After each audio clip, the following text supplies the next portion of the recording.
if you couldn't send yourself a voice note Mm-hmm. right before, when did you move to the UAE? You were 30? I was 30, yeah. So if you can send a voice note to your 29-year-old self, what would it be? What would it say? 30 seconds.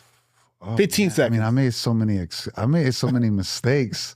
I don't know what I would say, but I would say be kind to yourself. Trust yourself, and then also make sure the people that you bring along are really with you. Yeah. And one more thing, for your family and friends, just love on them harder while you can. Yeah, you don't know how much time you're gonna have with them. With me, if I could send myself a voice note, I was just 30. I was just 29 6 years ago. But if I could send myself a voice note, it would be stick to your guns. Like continue to stick to your guns, because if I veered off my beliefs and things that I was like, held my hand, held strong to, I don't think I'd be here recording this podcast with you. I maybe would have been somewhere completely different, maybe still back in New York. I'm not saying those alternatives would have been a bad thing, but it definitely would have been something that I would not have experienced what I've experienced, going to London, staying in the UAE, surviving a pandemic in Texas, eventually meeting you to do this podcast. I don't even want to imagine an alternate universe, because it was just sort of like,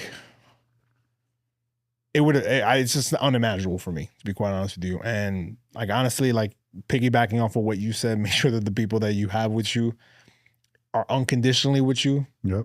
Because what I've learned is that people say they love you, but that love is very conditional, right? And then the people that come with those people are very conditional in your life too. So I'm not saying don't pour into your loved ones, peoples, or anybody who's a conditional lover, or somebody in your life who is temporary, but you have to really vet what type of love that person's giving you. Yeah. And also the people around them. Yep. Yeah. And then if you look into your 20s, do you think you were more in survival mode, or it was more about ambition? Ooh. I think it was a little bit of both, right? I think for anybody who's listened to any of the various episodes, I grew up in very humble beginnings here in New York, didn't have everything, but we had enough. And I just think that it always stuck with me to be like, I don't want to go back to that anymore, where I'm just surviving. Everybody's like, people wear that as a pride thing. I survived, I got through it. I don't want to survive. I want to thrive through situations, right? And I think that surviving is what I was taught, and that's something that I just knew that I was comfortable in, but I was never comfortable in the thriving.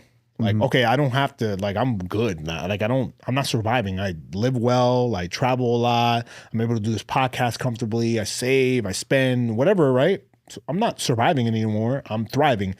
But I put myself in this survival mentality where the rent's due every day, and you got to always give back to the game, which is true. You should always maintain that hunger, but it needs to come from not just keeping your head down and having to work consistently and through the wall, which you have to do a certain element of that, but rather, okay, let's take a step back and plot intentionally what our movements are going to be like, so you don't burn out.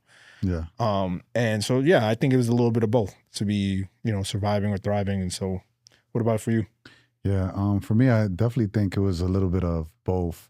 But what comes to my mind is, I feel like how I grew up, and then seeing how things are now, or seeing my friends, what they're able to offer to their kids.